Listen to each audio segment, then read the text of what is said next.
دوستوں میرے عزیز ساتھیو السلام علیکم۔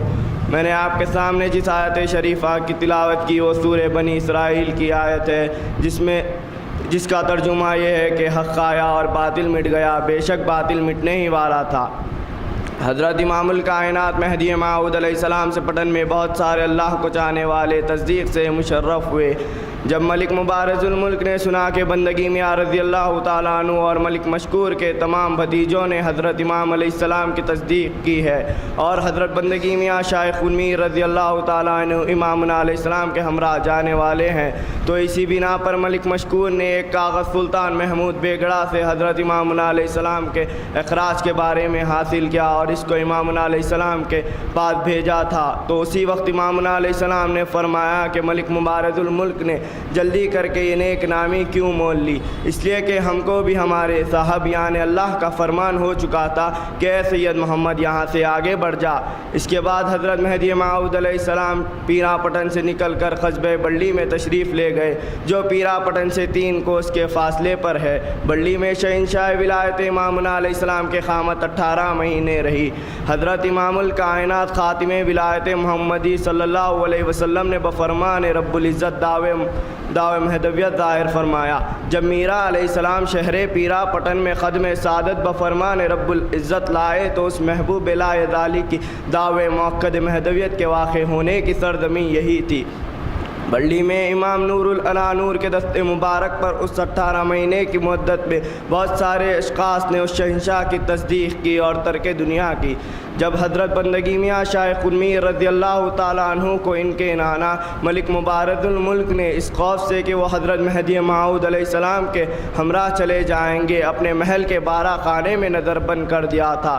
بالآخر حضرت بندگی میاں شیخ المیر رضی اللہ تعالیٰ عنہ 6 مہینے کے بعد رسیوں کے ذریعے اتر کر خود کو شہنشاہ ولایت امامنا علیہ السلام کی خدمت میں پہنچایا۔ جیسے اللہ رب العزت اپنے کلام میں ارشاد فرماتا ہے ففروا الی اللہ، بھاگو تم اللہ کی جانب، اس طرح حضرت بندگی میاں شیخ المیر رضی اللہ تعالیٰ عنہ نے بجا لایا۔ جب حضرت بندگی میاں شیخ المیر رضی اللہ تعالیٰ عنہ آئے تو اس وقت حضرت مہدی موعود علیہ السلام درخت کینی کے نیچے چاش کے وقت تشریف فرما تھے۔ 2 شنبے کا دن سوا پہر کا وقت سب اصحاب گرد گرد حضرت امامنا علیہ السلام کے اطراف بیٹھے ہوئے تھے۔ اصحاب میں سے کسی نے امامنا علیہ السلام کے گوشے مبارک تک خبر پہنچائی کہ میرا جی میاں سید قنمیر آئے ہیں۔ یہ سن کر مہدی موعود علیہ السلام بہت خوشحال ہوتے ہیں اور چند قدم آگے بڑھ کر اس عبارات گلے سے لگتے ہیں اور اس عبارات میں بشارت عطا فرماتے ہیں کہ برادرم سید قنمیر آؤ، تمہارا آنا خوب ہوا، حق تعالیٰ اپنا مقصد خود بخود بناتا ہے۔ حضرت مہدی موعود علیہ السلام نے فرمایا کہ برادرم سید قنمیر تمہاری ذات سلطان النصیر ہے، تم ولایت مصطفیٰ سلیم کے ناصر ہو۔ حضرت محمد مصطفیٰ صلی اللہ علیہ وسلم نے اپنی ولایت کی نصرت کے لیے ناصر مانگا تھا کہ بنا دے میرے لیے اپنے پاس سے سلطان النصیر، واجعل لی من لدنک سلطان النصیرہ، اس سے مراد تمہاری ذات ہے۔ اور اس وقت حضرت بندگی میاں شیخ المیر رضی اللہ تعالیٰ عنہ کی عمر 18 سال کو پہنچی تھی اور امام آخر الزمان محبوب ذوالجلال علیہ السلام کی عمر مبارک 58 سال کی ہو چکی تھی۔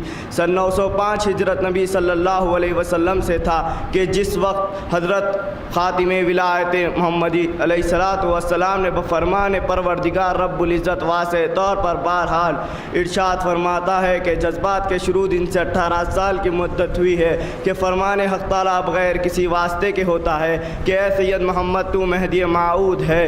اس دعوے کا اظہار کر بندے نے کئی حضور پیش کیے اور سبب سے کام لے کر حضور بار تعالیٰ میں بدبان انکساری عرض کیا کہ اے بار خدا، اس بار گرا سے تو جس کو چاہتا ہے سرفراز فرما۔ حضرت مہدی موعود علیہ السلام نے فرمایا کہ یہ حکم خواب یا الہام یا کش کے طور پر نہیں ہوتا ہے بلکہ صرف بلا واسطہ خدا تعالیٰ کی ذات سے ہوتا ہے۔ سالہ سال سے مجھ کو یہ فرمان ہوتا ہے کہ اے سید محمد دعوے مہدویت ظاہر کر اور اس امر کو ظاہر کر، لیکن بندے نے اپنے نفس پر ہمت در کر اس بات کو ظاہر نہیں کیا۔ اب خداوند ذوالجلال کی طرف سے امر بات تاکید صادق ہوئی کہ خلق کو اس کی طرف بلا، تو خلق سے ڈرتا ہے اور مجھ سے نہیں ڈرتا۔ یہ صورت اس لیے بھی کہ خلق کا معاملہ حضرت مہدی موعود علیہ السلام کے ساتھ مانند اگلی امتوں کا تھا، اگلے پیغمبروں کے ساتھ یعنی خلق کو بلا وجہ ان سے دشمنی رہتی۔ حضرت مہدی موعود علیہ السلام نے فرمایا کہ خدا تعالیٰ کی طرف سے یہ فرمان ہوتا ہے کہ اے سید محمد دعوے مہدویت ظاہر کر، اگر نہ کرے گا تو ظالم ہوگا۔ اب خدا تعالیٰ کی طرف سے خطاب روح از عتاب واقع ہوگا کہ آگاہ رہ جا، جو حکم ہونا تھا ہو چکا، اگر تو صبر کرے گا تو اجر پائے گا، اگر خدا پر بے اقرار ہو اور حق کو آشکار نہ کرے گا تو ہماری بارگاہ سے دور کر دیا جائے گا۔ حضرت مہدی موعود علیہ السلام نے فرمایا کہ بندے کو خدا تعالیٰ کا فرمان ہوتا ہے کہ اے سید محمد دعویٰ کہلاتا ہو تو کہلا، نہیں تو ظالموں کا کر دوں گا، یعنی فرمان ہوتا ہے کہ دعویٰ ظاہر کر اور سنا دے، اگر ظاہر نہ کیا اور نہ سنایا تو بس ہم تجھ کو ظالموں کے زمرے میں شامل کر دیں گے۔ اس وقت حضرت مہدی موعود علیہ السلام نے فرمایا کہ بندے کو سوائے بندگی کے کوئی چارہ نہیں تھا، سوائے گردن جھکانے کے کوئی تدبیر نہیں تھی، بس بندہ اللہ رب العزت کے حکم سے اس دعوے کا اظہار کرتا ہے کہ بندہ ہی مہدی موعود خدا تعالیٰ کا خلیفہ اور محمد رسول اللہ صلی اللہ علیہ وسلم کا تابع ہوں۔ جس نے میری اتباع کی وہ مومن ہے اور جس نے میرا انکار کیا وہ کافر ہے۔ کلام اللہ اور اتباع محمد رسول اللہ دونوں میرے اس دعوے کے گواہ اور مددگار ہیں۔ حضرت مہدی موعود علیہ السلام نے فرمایا کہ بندے کو صحت حاصل ہے، کوئی مرض نہیں، عقل ہے، دیوانگی نہیں، تونگری ہے، محتاجی نہیں، ہوشیاری ہے، بے ہوشی نہیں۔ یہ حکم مجھ کو خواب یا معاملہ یا الہام یا کشف کے طور پر نہیں ہوتا ہے، بلکہ بلا واسطہ صرف خدا تعالیٰ کی ذات سے ہوتا ہے کہ اے سید محمد ذات سے ہوتا ہے۔ اس اظہار کے ساتھ آپ علیہ السلام نے فرمایا کہ بندے کو خدا تعالیٰ کا فرمان یہ ہوتا ہے کہ اے سید محمد دعویٰ ظاہر کر اور خلق کو اس کی طرف بلا،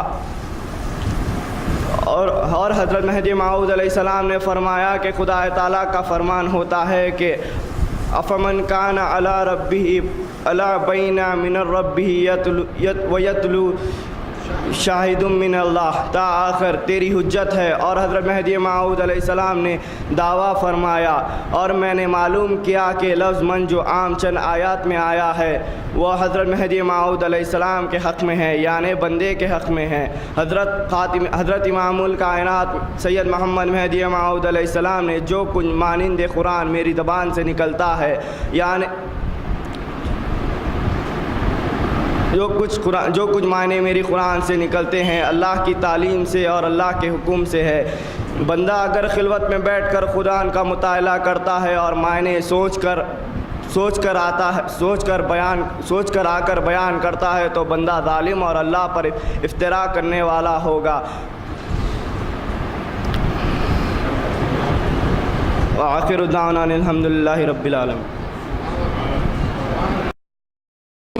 نحمدہ ونصلی علی رسولہ الکریم والمہدی الموعود علیہ السلام، اما بعد فقد قال اللہ تعالیٰ فی القرآن المجید والفرقان العظیم، بسم اللہ الرحمن الرحیم، قل جاء الحق وزهق الباطل ان الباطل کان زہوقا، صدق اللہ العظیم۔ محترم نگران کار محفل و محترم سرپرست ادارہ، محترم بزرگوں، دوستوں اور میرے عزیز ساتھیوں، اللہ تبارک و تعالیٰ کا لاکھ لاکھ شکر احسان ہے کہ ہم آج کی اس دنیا کی سب سے بہترین محفل میں شرکت فرما ہیں۔ سیرت رسول پاک صلی اللہ علیہ وسلم آپ کے سامنے مختصر تمام ہجری وائز آپ کے سامنے سناتے گئے، پہلی ہجری سے لے کے 8 ہجری تک کے واقعات آپ کے سامنے پیش کیے گئے۔ لاسٹ ویک آپ کے سامنے غزوہ حنین کے بارے میں آپ کے سامنے سنایا گیا، بتایا گیا۔ محترم سامعین، یہ اس جنگ کے بعد، اس غزوے کے بعد رسول پاک صلی اللہ علیہ وسلم اپنے گھر میں تشریف فرما تھے۔ 9 ہجری آئی، 9 ہجری کے اوائل میں شروع میں یہ ہوا کہ رسول پاک صلی اللہ علیہ وسلم اپنے گھر میں تھے اور چند بیبیوں کے پاس ایسا ہوا کہ بعض بیبیاں ازواج مطہرات ام المومنین بی بی عائشہ، بی بی حفصہ ان لوگوں میں یہ ہوا کہ رسول پاک صلی اللہ علیہ وسلم ہم سے کم محبت کرتے ہیں، دوسرے بیویوں سے زیادہ محبت کرتے ہیں۔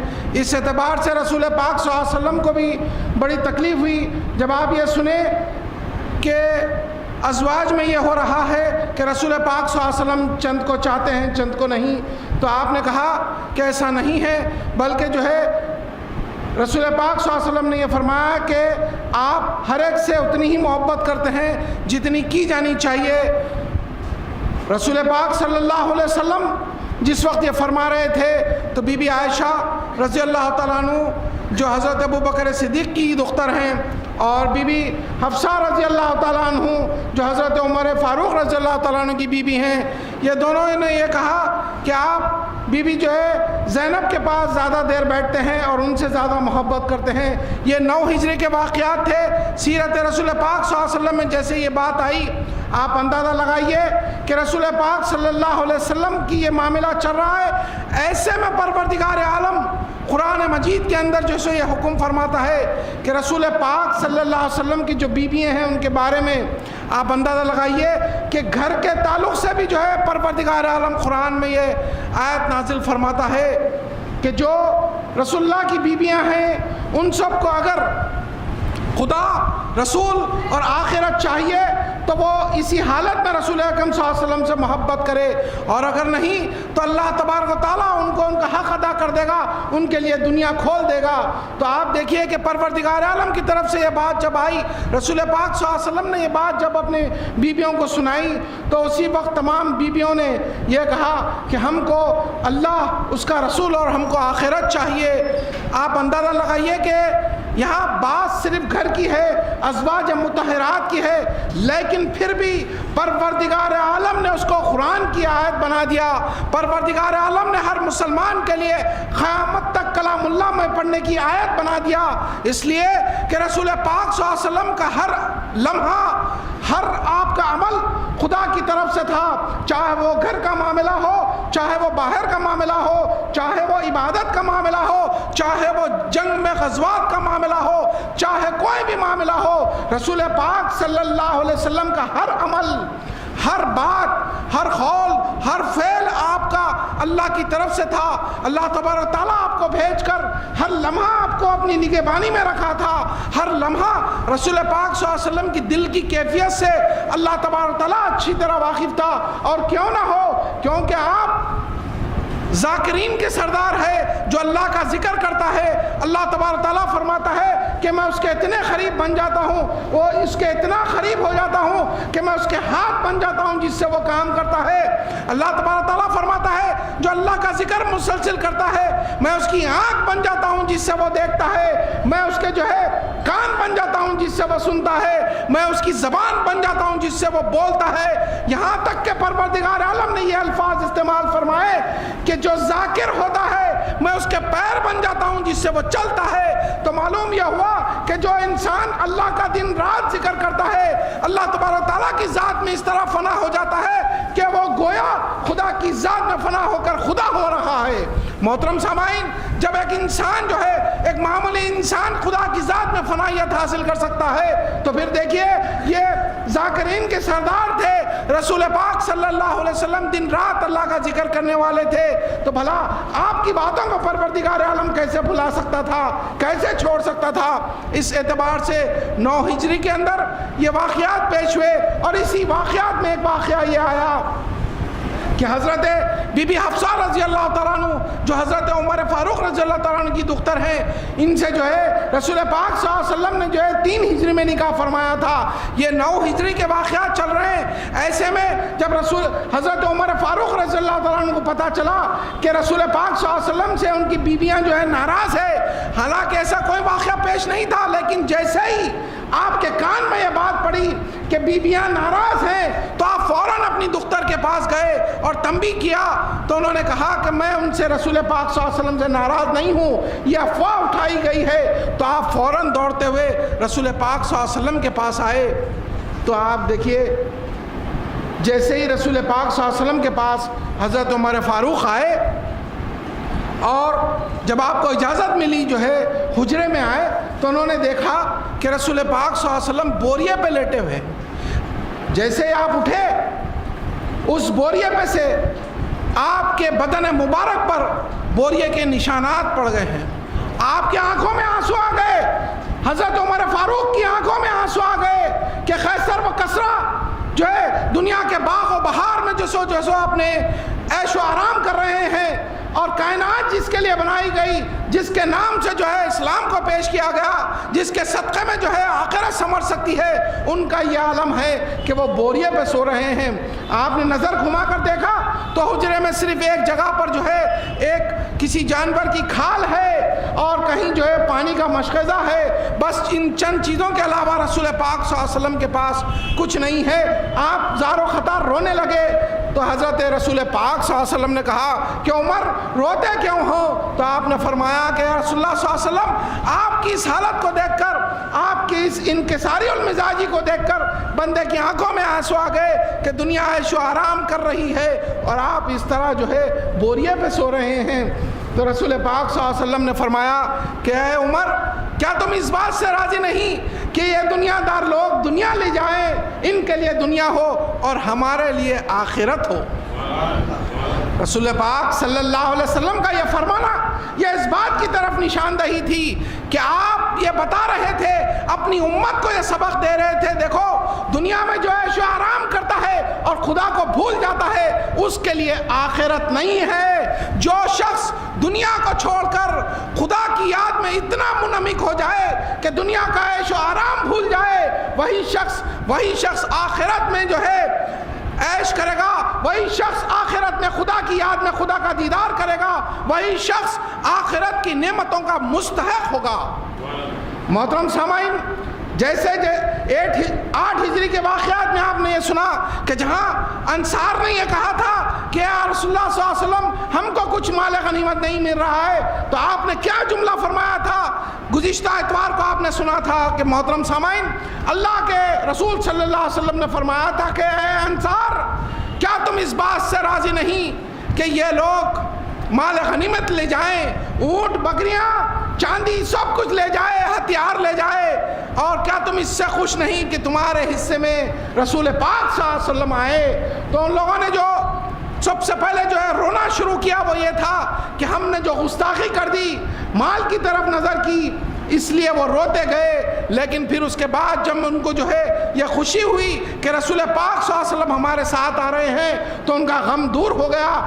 اب آپ اندازہ لگائیے سیرت رسول پاک صلی اللہ علیہ وسلم سے ہم کو جو اب تک کے اتنے جو ہے 10 مہینوں سے جو سنتے آ رہے ہیں، اس میں ہم کو جو سبق مل رہا ہے وہ یہی کہ اللہ کو اور اس کے رسول کو جو شخص پا لیا اس کے لیے آخرت کی تمام نعمتیں ہیں۔ رسول پاک صلی اللہ علیہ وسلم کا یہ فرمانا کہ یہ دنیا ان کو دے دو، بس تمہارے حصے میں رسول ہے، تو پھر اب دیکھیے رسول پاک صلی اللہ علیہ وسلم کا ان کے حصے میں آنا کیا تھا؟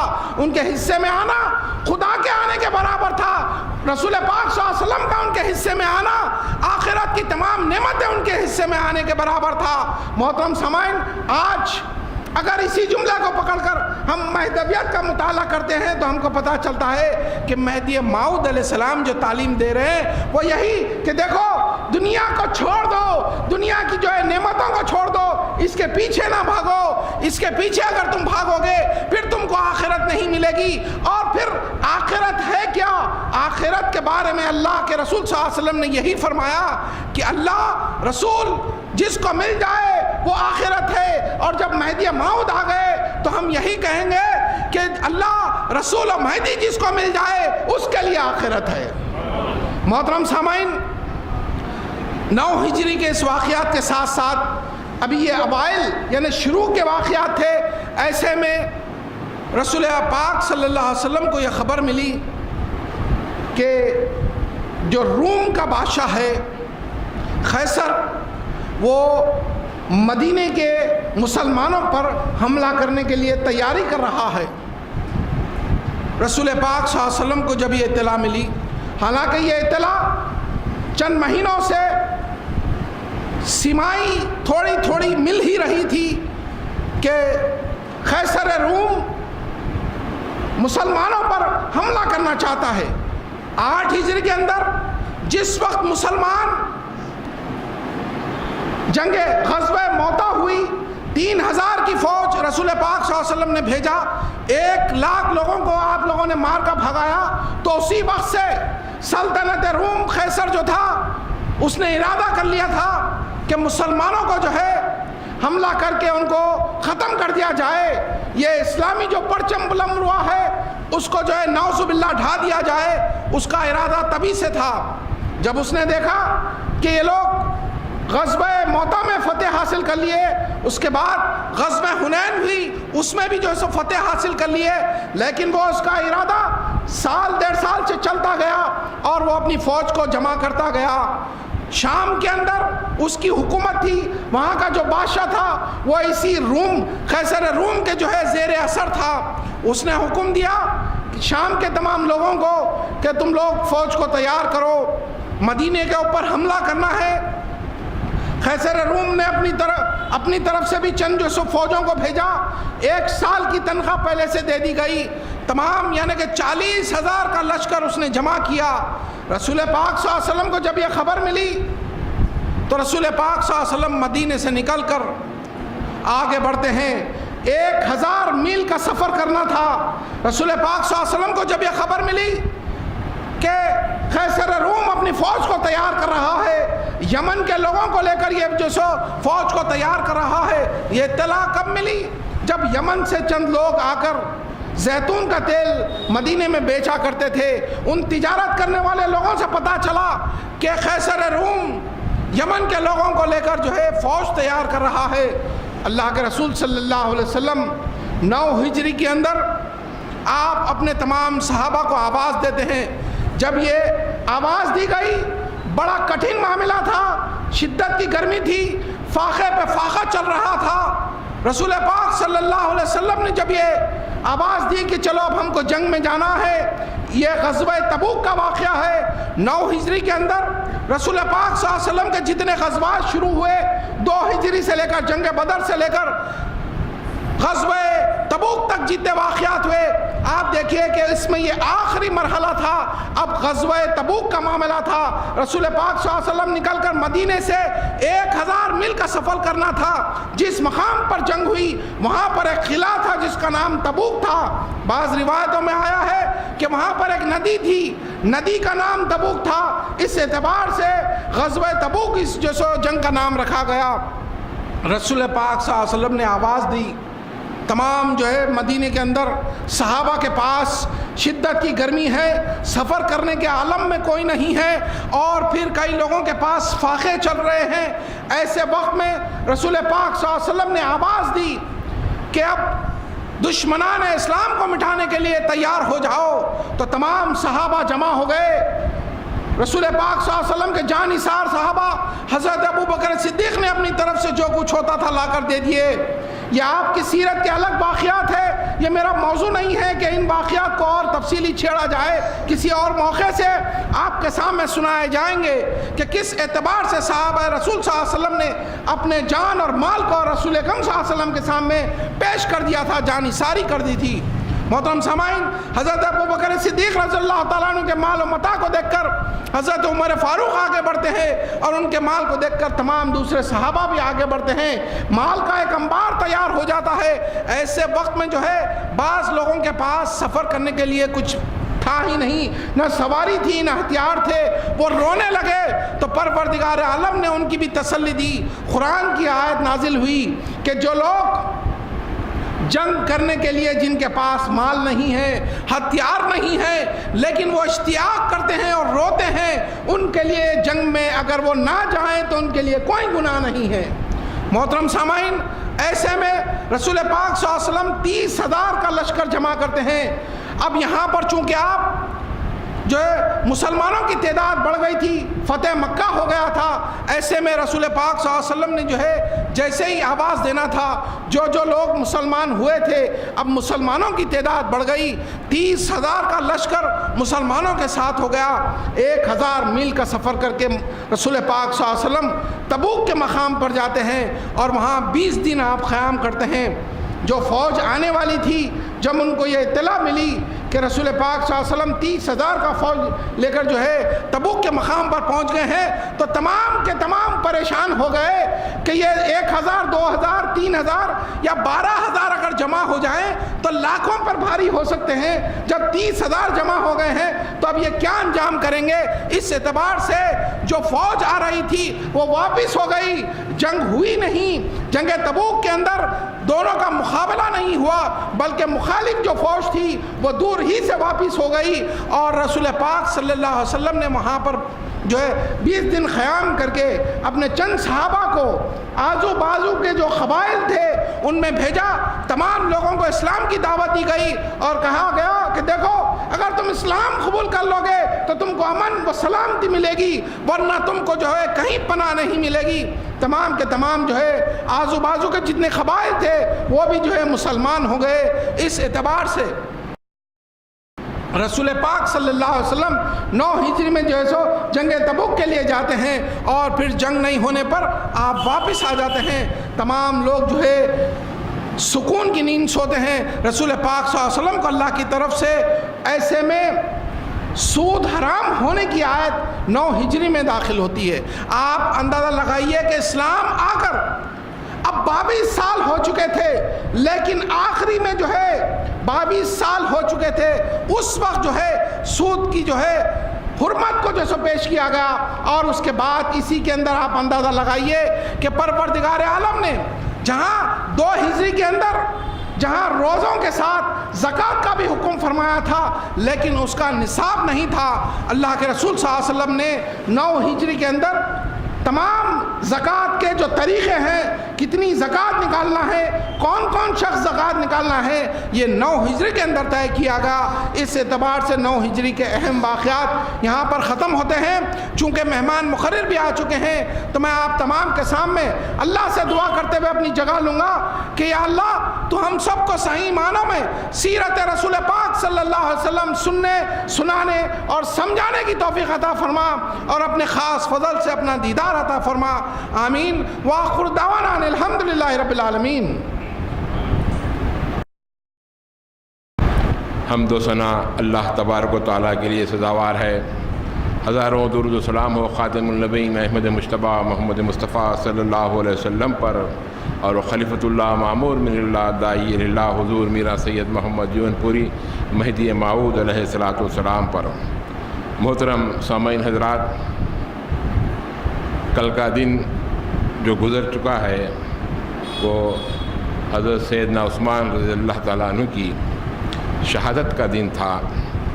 اسی دن آپ کی شہادت ہوئی، ایسے وقت پر شہادت ہوئی جبکہ آپ قرآن پاک کی تلاوت فرما رہے تھے، اور مسلمان کلمہ گو نے ہی آپ پر تلوار سے حملہ کر کے آپ کو شہید کرتے ہیں، اور اس کے بعد سے جو سلسلہ مسلمانوں پر ایک دوسرے پر تلوار کا قتل و غارت کا سلسلہ چلا وہ آج تک جاری ہے۔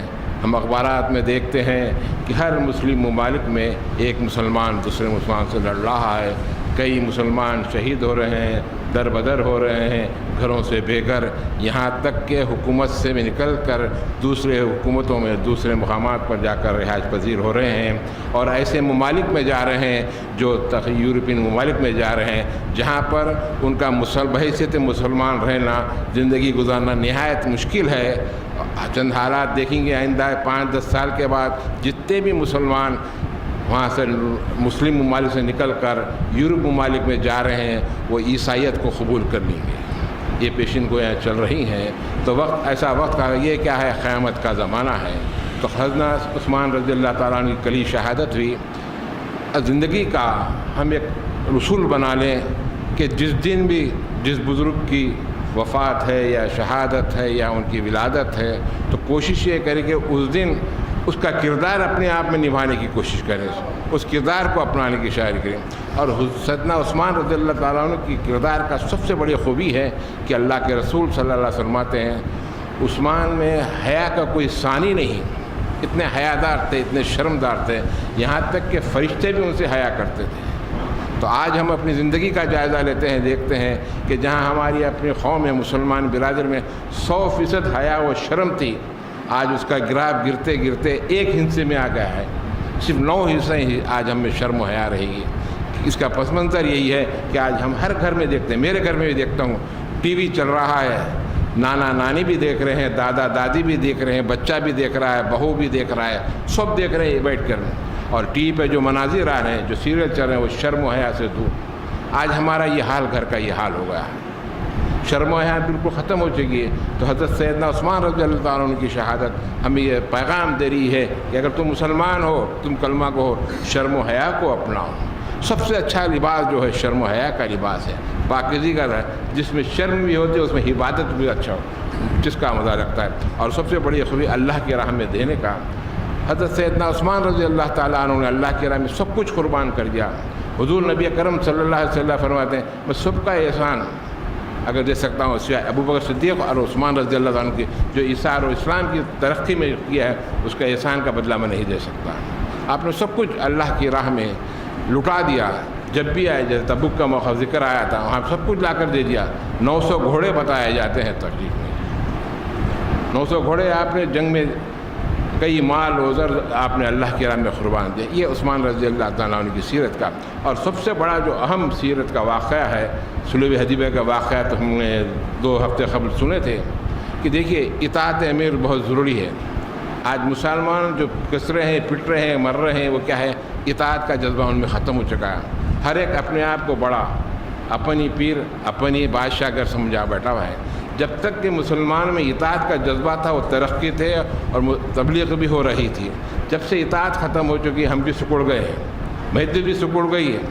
آج اطاعت ہم سے نہیں ہوتی۔ مرشد کی اطاعت کرتا ہوں، مرشد کے دھیان رہتے ہیں، ہم مرشد کچھ سوچتے ہیں، ہم کچھ سوچتے ہیں۔ اطاعت پیر کا، اطاعت مرشد کا جذبہ ختم ہو چکا۔ اب دیکھیے عثمان رضی اللہ کو سیرت کا سب سے اہم پہلو جو ہے، آج وقت کی ہم کو ضرورت یہ ہے کہ اس جذبے کو، آپ کے اس عمل کو اپنائیں۔ حضور نبی اکرم صلی اللہ علیہ وسلم عمرے کے ارادے سے مکہ مکرمہ آ گئے، لیکن کفار قریش نے عمرے کا ادا کرنے سے آپ ایک مقام پر روک دیا۔ بات چیت کے لیے عثمان جاتے ہیں، بات چیت ہوتی ہے، صلح ہوتی تو کفار قریش کرتے ہیں جب آپ آ چکے ہیں مکے میں تو عمرہ کر کے چلے جائیے۔ عمرہ کر، حضرت عثمان رضی اللہ چاہتے تو عمرہ کر لے سکتے تھے، وہاں پر پہنچے ہیں تو آپ فرماتے نہیں، ہم حضور نبی کرم صلی اللہ علیہ وسلم کی قیادت میں ان کی یہاں تشریف لائے ہیں عمرہ کرنے کے لیے۔ جب امیر خود ہمارا عمرہ ادا نہیں کرا تو میں کہاں کروں گا؟ یہ اطاعت امیر کا جذبہ تھا۔ تو غرض ضرورت اس بات کی ہے، اور سب سے جو اہم پہلو ہے کہ آج ہم اپنے اپنے دل کی حفاظت کریں۔ آج ہم دوسروں پر بہت نظریں ڈالتے ہیں، انہیں یہ کر رہا ہے، انہیں یہ کر رہا ہے، انہیں اس نے یہ کیا، اس نے وہ کیا، لیکن ہم اپنے دل کو سدھارنے کی کوشش کریں۔ دل کیا ہے؟ خانہ خدا ہے۔ بزرگوں نے کہا ہے کہ دل کو سنبھال تو خدا کو سنبھال۔ جس نے اپنے دل کو سنبھال لیا، اس نے خدا کو سنبھال لیا۔ دل کیا ہے؟ خانہ خدا ہے۔ کعبہ اپنی جگہ ہے، اس کی عظمت برقرار ہے، ایک نشانی ہے، لیکن کعبہ کیا ہے؟ خانہ کعبہ کیا ہے؟ خانہ کعبہ میں آثار ہیں، ہمارے دل میں بھی آثار ہیں۔ خانہ کعبہ میں آثار کیا ہے؟ حضرت ابراہیم علیہ السلام کے ضروریات کے سامان رکھے ہوئے اس میں، مگر ہمارے دل میں اللہ تعالیٰ کے آثار ہیں۔ خانہ کعبہ کیا ہے؟ ستون ہے، ہمارے دل میں بھی ستون ہے۔ خانے میں ستون کس کے ہیں؟ چٹان کے، پتھر کے ہیں، مگر ہمارے دل میں کیا ہے؟ ستون کیا ہے؟ انوار معرفت الہی کے کانے ہیں۔ انوار معرفت الہی کانے ہمارے دل میں اللہ تعالیٰ دیا ہے۔ تو اس انوار کو، اس معرفت الہی کی کانوں میں کیا کیا چیزیں ہیں، اس کو حاصل کرنے کے لیے اپنے دل کی پاکیزگی کی ضرورت ہے، اور مہذبیت دل کی پاکیزگی کا پہلا زینہ ہے۔ اللہ تعالیٰ سے ہم یہی دعا کریں کہ جہاں تک ہو سکے ہم اپنے دل کو صاف کرنے کی کوشش کریں۔ خدا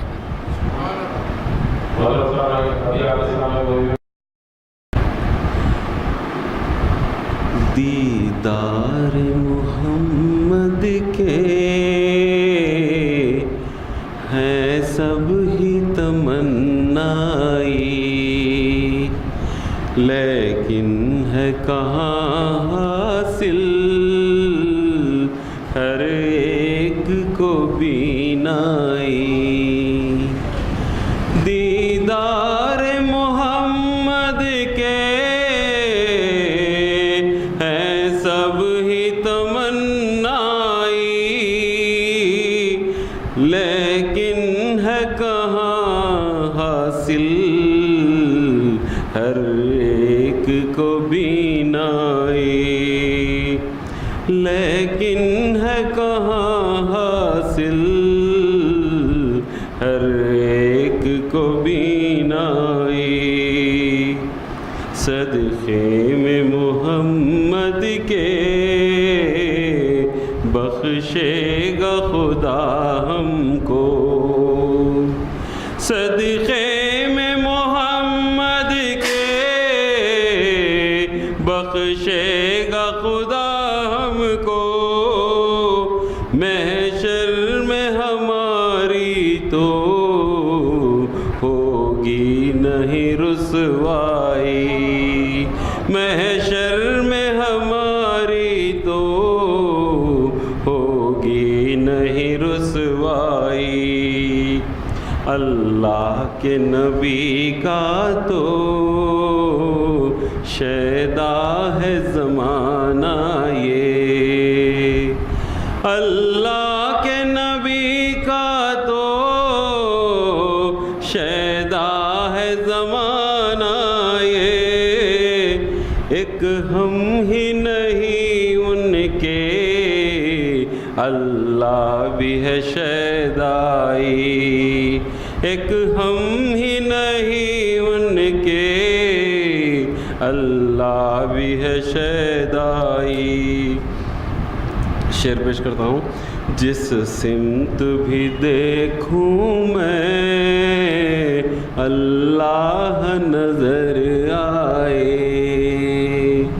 جس سمت بھی دیکھوں میں اللہ نظر آئے، صدقے میں محمد کے مل جائے وہ بینائی، صدقے میں محمد کے مل جائے وہ بینائی، سرکار کے قدموں میں جو سر کو جھکاتے ہیں، سرکار کے قدموں میں جو سر کو جھکاتے ہیں، افلاک میں ہوتی ہے ان کی بھی پذیرائی، افلاک میں ہوتی ہے ان کی بھی پذیرائی۔ آخری شعر ہے۔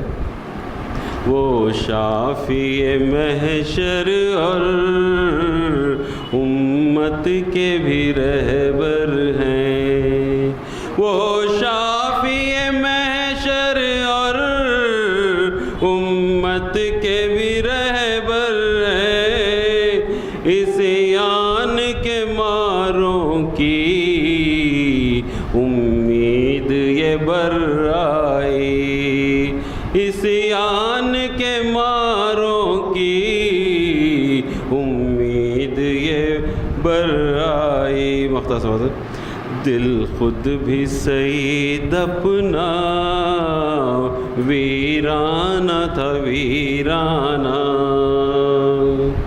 دل خود بھی سعید اپنا ویرانہ تھا ویرانہ، سرکار کے قدموں سے اس دل میں بہار آئی، سرکار کے قدموں سے اس دل میں بہار آئی، دیدار محمد کے ہیں سب ہی تمنائی۔ شکریہ۔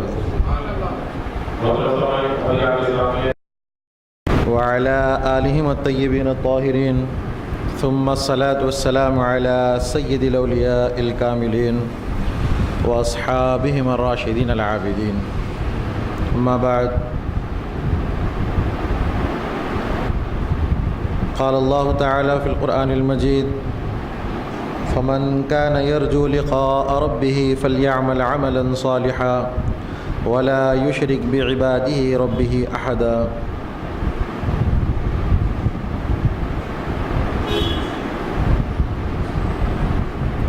تمام تعریفیں اللہ رب العزت کے لیے سزاوار ہیں، جو خلاق کائنات ہے، جو رب حقیقی ہے۔ حاضرین محترم،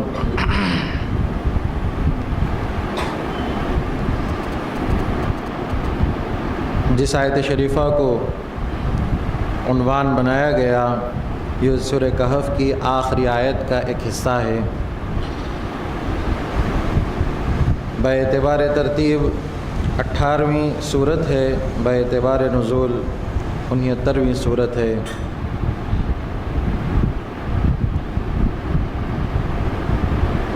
اللہ رب العزت کا ارشاد ہو رہا ہے کہ جو شخص اپنے رب کے لقاء کا امیدوار ہو اسے چاہیے کہ عمل صالح کرے اور اپنے رب کی عبادت کرے، اپنے رب کی عبادت میں کسی کو شریک نہ کرے۔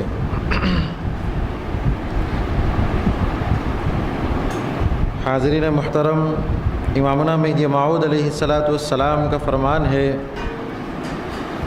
کہ ہر ایک مرد و زن طلب دیدار خدا فرض است، تاکہ بچشم سر یا بچشم دل یا در خواب نبیند مومن نہ باشد مگر طالب صادق۔ عقید شریفہ کی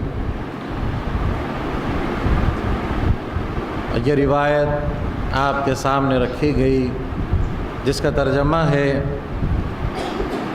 امامنا مہدی موعود علیہ السلام فرما رہے ہیں کہ ہر مرد و عورت پر طلب دیدار خدا فرض ہے، سر کی آنکھ سے یا دل کی آنکھ سے یا خواب میں۔ خدا کو جب تک نہ دیکھے مومن نہ ہوگا، مگر طالب صادق پر بھی ایمان کا حکم ہے۔ حاضرین محترم، امامنا مہدی موعود علیہ السلام کی تعلیمات کی روشنی میں مختصراً آپ کے سامنے عرض کر کے اپنی جگہ لوں گا۔ امامنا مہدی موعود علیہ السلام کی تعلیمات میں یہی بات ہمارے سامنے آتی ہے کہ جہاں اور جس کو فرائض ولایت سے یاد کیا جاتا ہے، طلب دیدار خدا، ترک دنیا، توکل، ذکر کثیر، صحبت صادقین، عزلۃ عن الخلق، ہجرت وغیرہ۔ حاضرین محترم، یہ امور ایسے ہیں جو فی الحقیقت عشق اور محبت کے لوازمات سے ہیں۔ ہر عاشق کو، چاہے وہ کسی کا بھی عاشق ہو، کسی چیز سے بھی عشق رکھتا ہو، لیکن فطرتاً انہی طریقوں اور منزلوں سے اس کو گزرنا پڑے گا، اور اس میں از خود کچھ ایسی ہی کیفیات پیدا ہو جاتی ہے بشرطے کہ اس کے دل میں عشق کی لو جاگ اٹھے۔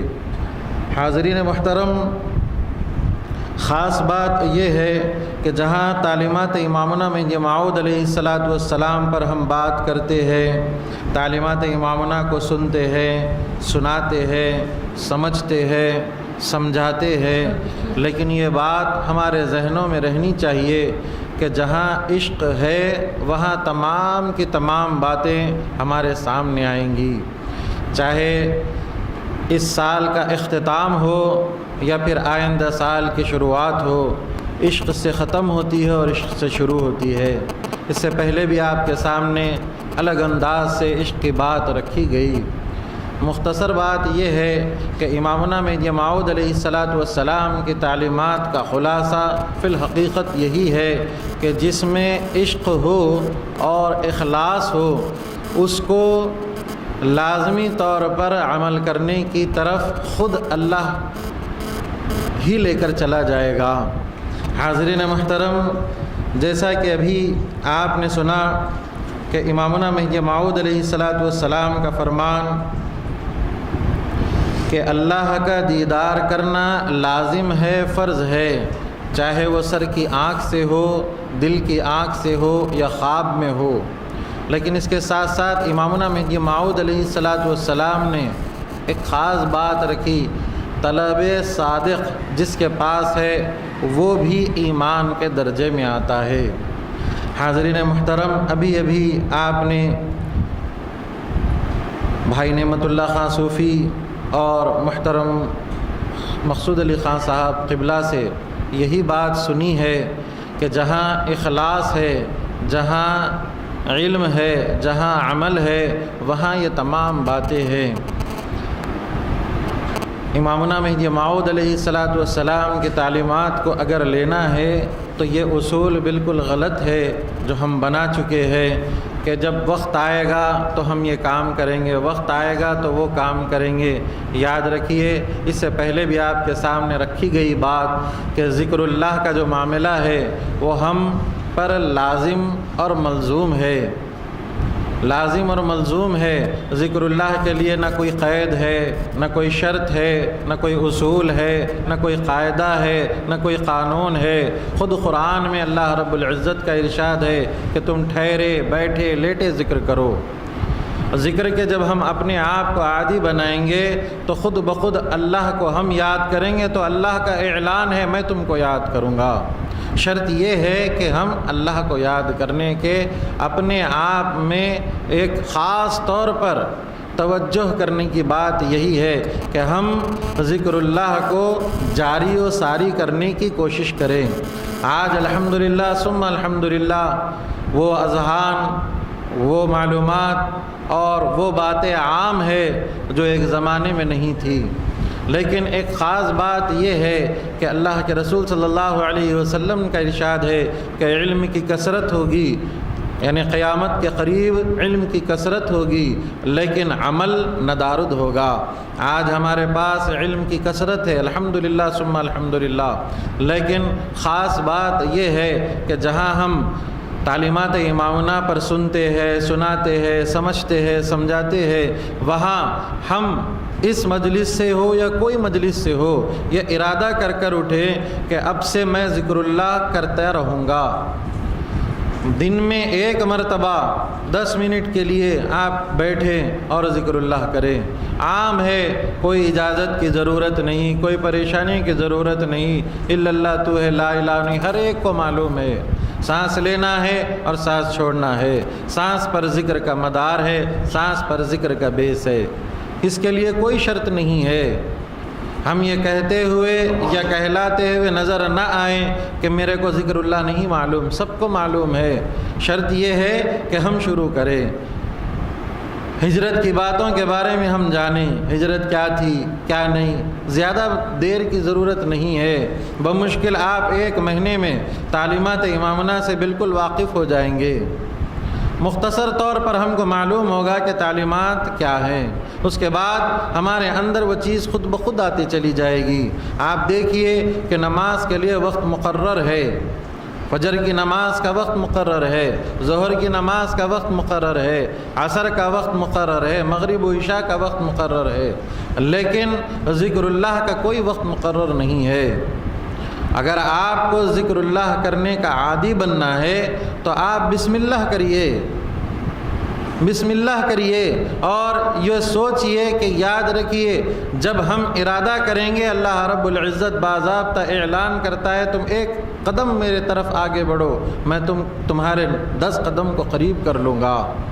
مزے کی بات یہ ہے کہ جہاں ذکر اللہ کی بات ہے وہ عام ہے، کوئی مسئلہ نہیں، کوئی شرائط نہیں، کچھ نہیں ہے، لیکن آپ دیکھیے میں ادباً بزرگوں سے معافی چاہتے ہوئے، چاہے وہ حاضر ہوں چاہے غائب ہو، تمام سے معافی چاہتے ہوئے ضرور یہ بات ضرور عرض کروں گا کہ للہ آپ ایک بار یہ ارادہ کر لیں کہ میں روزانہ دن کے یہ حصے میں اتنے منٹ ذکر کروں گا، دوپہر کے حصے میں اتنا ذکر کروں گا، شام میں رات میں ایک وقت مقرر کریے اور ذکر کا جو ہے ابتدا کریے، خود بخود ذاکر آپ بن جائیں گے۔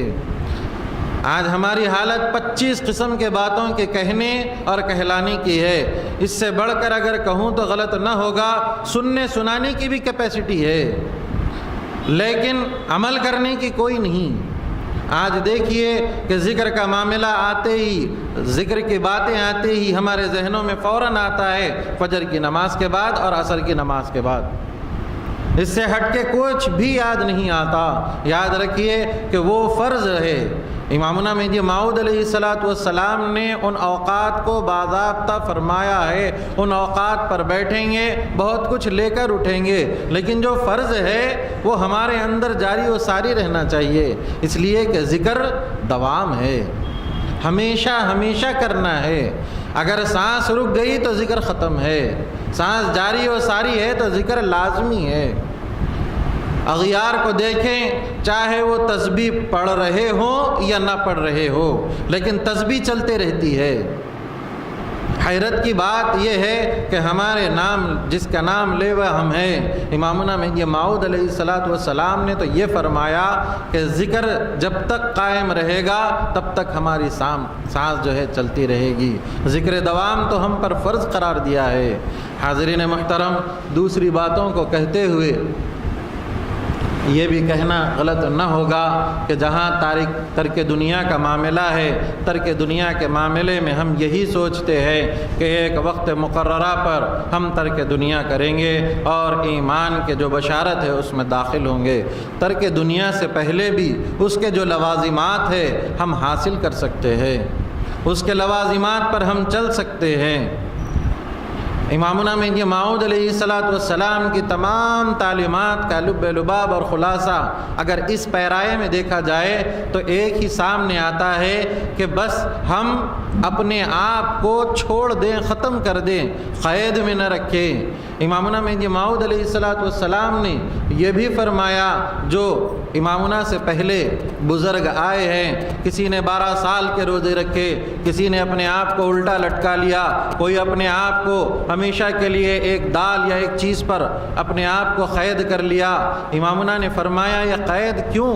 چھوڑ دو، اپنی ذات کو ہی چھوڑ دو، اس کے بعد دیکھو معاملہ کیا ہے۔ توکل علی اللہ، یعنی اللہ کے بھروسے پر چھوڑ دو، بات کو ختم کر دو، اس کے بعد دیکھیے معاملہ کیا ہوتا چلا جائے گا۔ حاضرین محترم، یاد رکھیے کہ امامنا کی تعلیمات آج بھی اس دور میں بھی اور ہمارے ساتھ بھی چل سکتی ہے، شرط یہ ہے کہ ہم چلائیں۔ اگر ہم چلائیں گے تو چلیں گے، ہم نہیں چلائیں گے تو نہیں چلیں گے۔ یہ دور ایسا نہیں ہے، یہ دار الحرب ہے، قیامت کے قریب ہے، یہ سب باتیں اپنے آپ کو دھوکہ دینے کی ہے اور کچھ نہیں۔ امامنا مہدی موعود علیہ السلام نے قریباً 1000 سال کے بعد آ کر دور نبوت کو پھر سے زندہ کیا، یہ بتا دیا امت محمدیہ کو کہ دیکھو یہ چیز کبھی بھی قائم کی جا سکتی ہے۔ آج ہم یہ کہتے ہوئے نظر آتے ہیں، یہ سنتے ہوئے نظر آتے ہیں کہ بزرگان دین کا زمانہ اور تھا، یہ زمانہ اور ہے۔ یاد رکھیے کہ اللہ رب العزت زمانے کے بارے میں قسم کھاتا ہے، والعصر، زمانے کی قسم۔ نبی کریم صلی اللہ علیہ وسلم کا ارشاد ہے کہ آپ فرماتے ہیں کہ زمانے کو گالی مت دو، زمانے کو برا بھلا مت کہو، کیوں کہ اللہ خود کہتا ہے کہ زمانہ میں ہوں۔ کسی شاعر نے شاعروں سے درخواست کرتے ہوئے، ادباً معافی چاہتے ہوئے کہ زمانہ مجھ سے ہے، میں زمانے سے نہیں ہوں، یہ جو جواب ہے یا پھر یہ بات ہے بالکل غلط بات ہے۔ زمانے سے ہی ہم رہیں گے، آج ہم ہیں، کل کوئی اور رہیں گے، پرسوں کوئی اور رہیں گے، زمانہ نہیں بدلے گا، ہم بدل رہے ہیں۔ آپ دیکھیے کہ آج سے 500 سال بھی تعلیمات کا وہی معاملہ تھا، آج بھی وہی ہے۔ آج ہم لے نہیں رہے، آج ہمارے اندر کئی چیزیں آ چکے ہیں، کئی چیزوں کا دخل ہو چکا ہے۔ آج ہمارے اندر لینے کی استطاعت اور پکڑنے کا جذبہ اور اس کو لینے کی ہمت نہیں ہے۔ اگر آج بھی جذبات، ہمت اور تمام چیزیں یکجا ہو جائے، آج بھی اس دور میں لی جا سکتی ہے۔ تعلیمات امامنا ہمارے سامنے موجود ہے، رہیں گی۔ ہمارے سامنے کیا، ہماری نسل در نسل کے سامنے بھی یہی تعلیمات ہے، اس میں کوئی رد و بدل آنے والا نہیں ہے۔ رد و بدل آئے گا تو ہماری اپنی سوچ میں، ہمارے خیال میں، ہماری ہمتوں میں، ہمارے جذبات میں، ہمارے عقائد میں، ہمارے تمام معاملات میں رد و بدل آئے گا۔ تعلیمات امامنا میں کوئی رد و بدل آنے والا نہیں۔ یہ عشق کی باتیں ہیں، جو سمجھ گیا وہ عاشق ہو گیا۔ حاضرین محترم، جہاں تعلیمات امامنا کی بات آئی، جہاں آپ نے دیدار خدا، ترک دنیا کی بات سنی اور توکل علی اللہ کی بات سنی، وہیں یہ بات بھی ذہن میں رہے کہ جہاں ذکر کثیر کی بات سنی، صحبت صادقین، عزلت عن الخلق بھی ہے۔ آج دیکھیے، میں کہنا نہیں چاہیے لیکن فی زمانے کے اعتبار سے جن تقریروں کو سنتے سناتے آ رہے ہیں، بلکہ سننے میں بہت زیادہ آ رہے ہیں، ان کو سامنے رکھتے ہوئے کہتا ہوں کہ عزلت عن الخلق یعنی خلق کو چھوڑ دو۔ آج دیکھیے کہ اللہ کا بندہ، بارش ہو رہی ہے، ایک جگہ اپنی دھن میں بیٹھا ہوا ہے، مجمع کثیر میں بیٹھا ہوا ہے، اپنی دھن میں الگ، سب سے الگ بیٹھا ہوا ہے، گھر میں ہے، سب بھائی بہن ماں باپ ہے، لیکن اپنی دھن میں اتنا مگن ہے، ایک نہیں، دو نہیں، 3 مرتبہ آواز دینی پڑ رہی ہے۔ میری مراد آج کی جو میڈیا کی حالت ہے وہ ہمارے سامنے ہے۔ یاد رکھیے، عزلت عن الخلق، ہم کہیں بھی رہ کے ہو سکتے ہیں، چاہے بھیڑ میں رہے یا الگ رہے، ہم اپنے آپ کو جدا کر سکتے ہیں۔ اسی لیے تو امامنا مہدی موعود علیہ السلام تا قیام قیامت تک خلیفۃ اللہ مہدی موعود علیہ السلام نے فرمایا کہ یہ تعلیمات قیامت تک رہیں گے، قیامت تک کہ یہی تعلیمات ہیں۔ یاد رکھیے، آج بھی عزلت عن الخلق ہم اپنے طور پر کر سکتے ہیں، ضروری نہیں کہ ترک دنیا کے بعد ہی یہ لوازمات کو مکمل کیا جا سکے، اس سے پہلے بھی ہم اپنی تیاری کر سکتے ہیں، اپنے آپ کو، اپنے دل کو بیزار کر سکتے ہیں دنیا سے، دنیا کی باتوں سے۔ حاضرین محترم،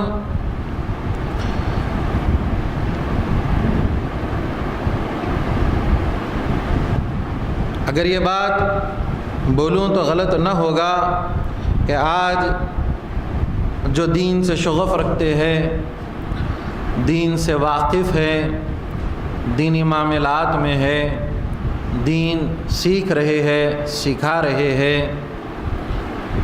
تعلیمات رسول اللہ صلی اللہ علیہ وسلم ہو یا تعلیمات امامنا ہو، ان کو سیکھ بھی رہے ہیں، سمجھ بھی رہے ہیں اور اس پر عمل کرنے کی کوشش بھی کر رہے ہیں، ان کے لیے خاص طور پر یہی ہے کہ وہ خاص الخاص ایک بار یہ سوچے کہ تمام معاملات کو ایک مقام پر رکھ کر ہم اس مدت میں اپنے آپ کو اس قابل بنائیں گے۔ اگر یہ سوچ لیں گے تو یقین جانیے کہ تمام معاملات جو ہمارے سامنے ہیں بالکل ختم ہو جائیں گے۔ آج یہ کہا جا رہا ہے کہ ذاکرین کی صف نہیں ہے، ذاکرین نظر نہیں آتے، صادقین نظر نہیں آتے، جذبات والے جو ہے نظر نہیں آتے، عاشقان خدا نظر نہیں آتے۔ حاضرین محترم، اس سے پہلے بھی کئی مرتبہ آپ کے سامنے یہ بات رکھی گئی، پھر یہی کہوں گا کہ للہ ذاکرین کو اگر دیکھنا ہو تو پہلے ذاکر بن جائیں، صادقین کو ڈھونڈنا چاہتے ہو تو پہلے صادق بنیے، عاشقان خدا کو دیکھنا چاہتے ہو تو عشق کی جلا کو اپنے اندر جلائیے، عشق کی لو کو اپنے اندر لگائیے۔ عاشقان خدا، یہ کہتے ہوئے قسم اٹھا رہا ہوں کہ خدا کی قسم، آپ عاشق بنیے، عاشقان خدا خود نظر آئیں گے، ذاکر بنیے، ذاکرین خدا خود نظر آئیں گے، ڈھونڈنا نہیں پڑے گا، آپ ہی میں وہ موجود ہے۔ یہ ارادے کے ساتھ، اس یقین کے ساتھ آپ اپنے آپ کو ذاکر بنائیے، آپ اپنے آپ کو صادق بنائیے، آپ اپنے آپ کو عاشق خداوندی اور عاشق رسول و مہدی بنائیے، آپ کو برابر یہ تمام لوگ نظر آئیں گے۔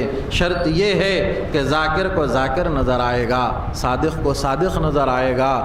ہمارا حال یہ ہے کہ آج ہم عجیب و غریب قسم سے اپنی عینکوں کے کئی رنگ بدل رہے ہیں۔ ہر رنگ میں ہم یہ چاہتے ہیں کہ ایک ہی رنگ نظر آئے۔ یاد رکھیے کہ ہم جو رنگ لیں گے، جو عینک پہنیں گے، وہی چیز ہم کو نظر آئے گی۔ شرط یہ ہے کہ ہم اپنی عینک کا انتخاب کریں۔ کہنا کہلانا، سننا سنانا بہت زیادہ ہو گیا۔ خدا را اس بات کو ختم کریے، عمل کی طرف اپنے آپ کو لائیے۔ آج عمل کی ضرورت ہے، پہلے بھی تھی اور آئندہ بھی رہے گی۔ عمل کی چیز، عمل اپنے اندر لائیے۔ نماز، روزہ، زکوٰۃ، حج، یہ تعلیمات نبوت ہمارے سامنے موجود ہے، تعلیمات امامنا ہمارے سامنے موجود ہے، سب چیزیں ہمارے سامنے ہے۔ عمل کی درخواست ہے، عمل کے بارے میں کہا جا رہا ہے، عمل کی بات کہی جائے گی۔ تمام کی تمام یہ دینی محفل، یہ تنظیم مہدویہ کا اجتماع، یہ تمام کے تمام معاملات ایک ہی طرف آپ کا رخ کرتے ہیں، ایک ہی طرف آپ کی توجہ مبذول کرانا چاہتے ہیں کہ آپ کے اندر عمل پیدا ہو جائے۔ یاد رکھیے کہ امامنا مہدی موعود علیہ السلام کا صاف اعلان ہے، جس نے عمل کیا وہ میرا مصدق۔ آج ہمارے پاس عمل نہیں ہے، یہ کہنا کہلانا چھوڑیے، عمل کرنا شروع کریے۔ بہت کہا جا رہا ہے آج ہمارے پاس عمل نہیں، آج ہمارے پاس دائرہ نہیں، دائرہ نہیں۔ آج حالت یہ ہو چکی ہے کہ دائرہ نہیں، دائرہ نہیں، دائرہ نہیں، ایک زمانے سے یہ بات کہتے ہوئے آ رہے ہیں۔ آج ہم نے کیا کیا؟ حضیرے کو دائرہ بنا لیا، حضیرے کو دائرہ بنا لیا۔ اب بے فکری ہو گئی، آج دائرے ہے۔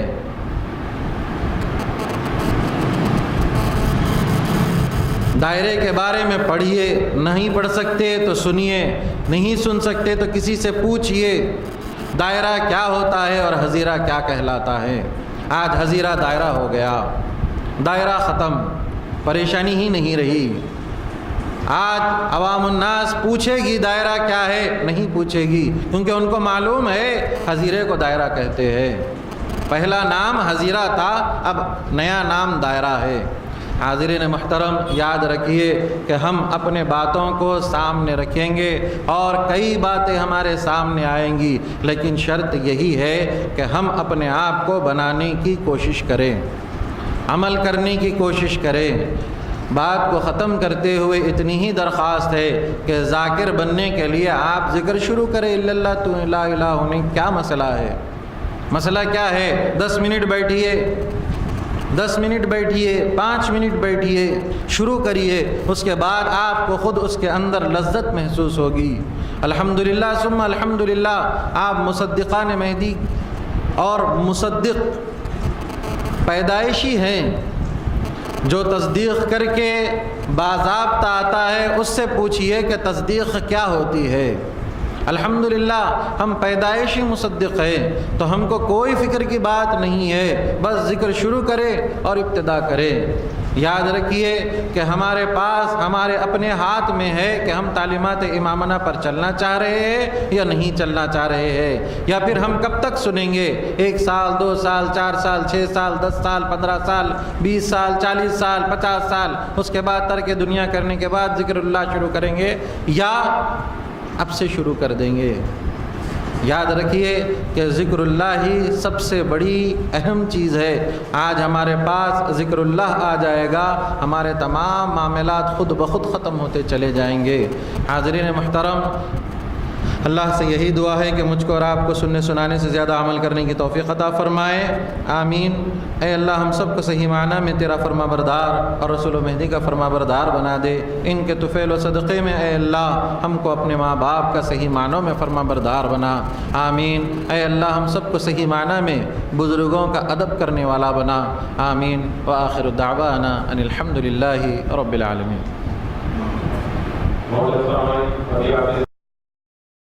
پروردگار عالم نے ہم سب کو آج کی اس مصروف ترین دنیا میں بھی دین کی باتیں سننے اور سنانے کی توفیق عطا فرمائی۔ تمام مقررین کا، شعراء کا بھی یہ اخیر بندہ مشکور ممنون ہے، خاص طور پہ تمام سامعین کا۔ محترم سامعین، آئندہ اتوار کو حضرت سید محمود اشرف مجتہدی صاحب قبلہ معجزات نبی اور تعلیمات امامنا مہدی موعود علیہ السلام کے عنوان پر ہم سب کو مخاطب فرمائیں گے۔ ہر اتوار کی طرح آپ سے یہی درخواست ہے کہ نہ صرف آپ آئیں، اپنے بھائی اور دوست احباب کو ضرور یہاں پر لائیں تاکہ دین کی باتیں سن سکیں اور دوسروں کو سنا سکیں۔ اس کے بعد مقدس تسبیح ہوگی اور یہ محفل اختتام کو پہنچے گی۔